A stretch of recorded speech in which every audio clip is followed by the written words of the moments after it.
Yikes, hit the spliff if it ain't too tight. Yikes, take a rip, got you feeling right. Yikes, Bubba Kush got me taking flight.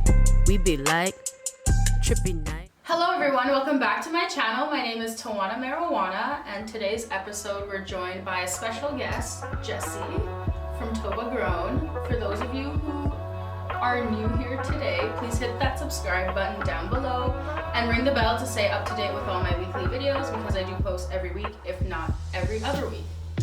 Okay, Jesse. Thanks for having me on. Thanks for being here today. Today I'm going to be interviewing Jesse some questions that you may be thinking about knowing, or maybe just me thinking about knowing, who knows. We're going to find out. We're going to find out. Okay, before we get into the questions, tell the viewers, what is Toba Grown? Like, what is it? So Toba Grown is a lawsuit I launched against the Manitoba Government's ban on 4 homegrown plants here in Manitoba.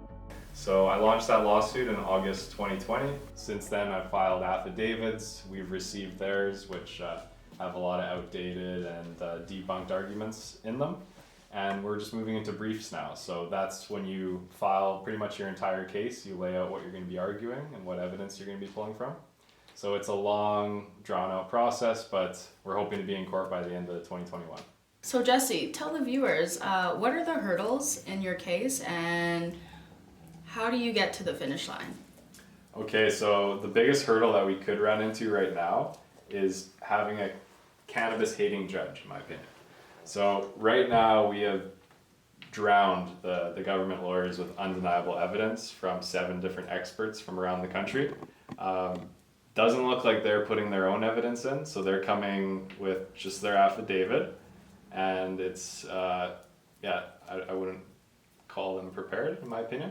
But yeah, the biggest hurdle would be a judge who hates cannabis and doesn't see the reasoning behind our case. Could get tripped up on some technicalities that we don't know about. So those are the 2 biggest fears that keep me up at night. What do you think that they could say? So they've actually already said them, and their reasons for having the ban in place are they don't want children to walk into a tent, grab it off the plant and eat it. They don't want people to grow 4 plants and sell it into the black market. They're worried about mold and humidity from not having proper dehumidifier in there or ventilation, fires from the grow lights, and quality control. Those are their arguments. I think the argument with the kids getting it and eating it is silly, because like you can't really get high from eating weed unless it's like you're burning it. Yeah. So that one's silly. Plus, like, the containers aren't the hardest to get into. Like, right, exactly. A tent would be harder to get into than if you lock it than a cannabis container that you can buy legally. True. Damn. Oh yeah, I've been obsessing with countering everything that I think they're going to be coming with. Yeah, I think you have a strong case. Because the community's behind it. Yeah, the community's behind it, and we have all spoken. Yeah. So Jesse, we all want to know, what made you want to do this? There's a few different reasons. One, the community is affected by it. So when you look at other provinces, they have community building seminars and strain exchanges and all that. And here there's a ban that invokes fear. If you get caught growing 4 plants or less, you're getting fined over $2,500, and that to a lot of people is like 2 months worth of rent, two mortgage payments. So that's a big reason. I'm personally affected by it, as a lot of my personal friends are. And selfishly, I want to be the guy that rips this ban down, because it's so unconstitutional. It's so ripe for the taking to be defeated. And with the case that we've built and the experts on our side, I think the government doesn't stand a chance. For beginners, let's say, who aren't the best plant moms, would you say it would be a challenge for them to successfully grow their first cannabis plant? Or do you think it would be not as hard as everyone thinks it is? Does that make sense? No, I think a hybrid of that. So if you have all the right gear, that being soil, right lighting, either indoor or outdoor, proper HVAC to ensure there's fresh air in there, or if it's outdoor, of course you don't have to worry about that. there's lots of macro things that can happen too. Like you can have a frost, you can have an infestation of something that you can't control. So there's a lot of potentials, just like with brewing alcohol, you could mess it up. Right. If you don't, you got an awesome product that'll help you save money after. Yeah. But yeah, I guess that's a fluffy answer for it all depends on the circumstances. Right. But if you follow all of that amazing advice online, and once we're allowed to grow here, there will hopefully be communities seminars like in other provinces. Right. So you'll have a lot of help and people you can turn to. Okay. My next question is, so what are all the tools you would need for a startup kit to, I don't know, grow a plant or two? And what would be the cost of that?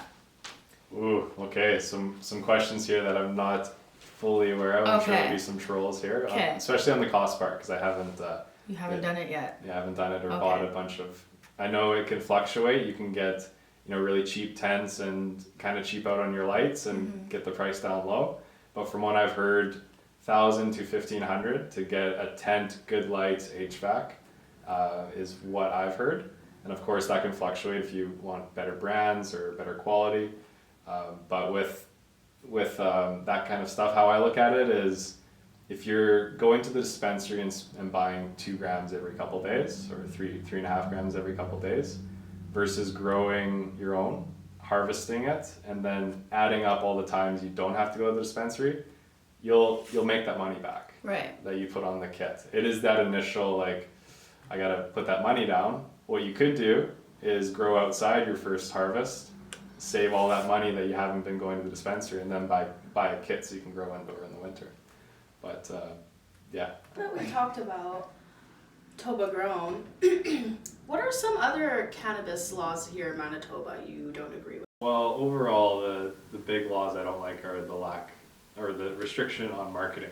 So that's more on the federal level, and what I really want to see one day is it to align with alcohol. So you think about the Super Bowl or NHL game, that alcohol commercial comes on, it's like someone drinking a bunch of beer or a bunch of people enjoying it together. Could you imagine one day if it's like, here's a cannabis strain, here's how it's grown, a bunch of people rolling it up, enjoying it together, that kind of commercial? That's like a fantasy of mine to see. So do you think that in the next 5 years we might see some changes around cannabis marketing laws? I hope so, because in our favor there's constantly research being done which is adding strength to our side of pushing to make that change. So 5 years from now I think so, especially when the states legalizes it or decriminalizes it. There'll be, in my opinion, you'll see a domino effect around the world, and that's when things will start to loosen more and more up. I hope so, because it's such a challenge and it's unfair and kind of weird how normalized alcohol is, and just like you see advertising for liquor everywhere. And I've said this a few times, so people have heard it. Apologize if I sound like a broken record, but when you land and you're going through duty free and it's just like aisles and aisles of cannabis alcohol from all different countries and makers. Can you imagine one day if there's shelves and shelves of cannabis, like this one's from Argentina, this one's from Belgium, this one. That'd be so lit. That'd be so awesome. That'd be a dream. So, on the topic of other cannabis laws here in Manitoba that we don't agree with, one of them that really upsets me is how you can't publicly consume cannabis. So for folks like me who don't own any property and live in an apartment, where can I legally smoke weed?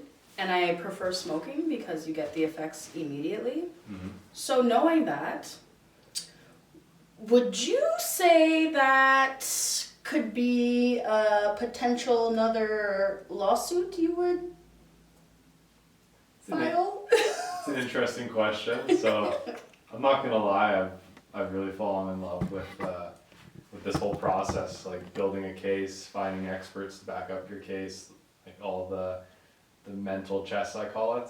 I've loved chess my whole life, and I've noticed over the last roughly 9 months that being tactile and building alliances and whatnot are very important in a case like this. So I've really fallen in love with it. So I'm definitely not taking another lawsuit off the table. We have a strong list of experts who have backed us in this case and likely would in another, and community support's behind us. So yeah, I wouldn't take it off the table, but I also wouldn't show my cards early because I'm not overlooking this challenge, because this one is, I think we have a strong chance to win it, but I'm not overlooking it because I'm up against a very strong opponent. We're very well funded, very determined to defend this. So definitely not looking past this this legal battle until it's done. So Jesse, what are your plans for 420? 420, the week of 420 is going to be fantastic because as of now I'm going to a bunch of different stores, that being dispensaries, head shops, and grow shops, to get the Toba Grown flag signed. I'm also inviting members of the cannabis community to sign it as well. So if I haven't talked to you yet, please reach out to me and we'll try to get your name on this flag. Yeah, so the plan is to go to a bunch of stores. As of now, we're going to 50 and get their staff to write a message on here, let us grow, or whatever they want. And then at 4:20 p.m. on 420, we're going to be meeting the leaders of the opposition government to take a picture with this flag. So it's going to be a week of bringing the whole community together with quite the climax. Would you like to be the first to sign the flag? Oh, I'd be honored. Awesome. Oh, Courtney, I would be honored.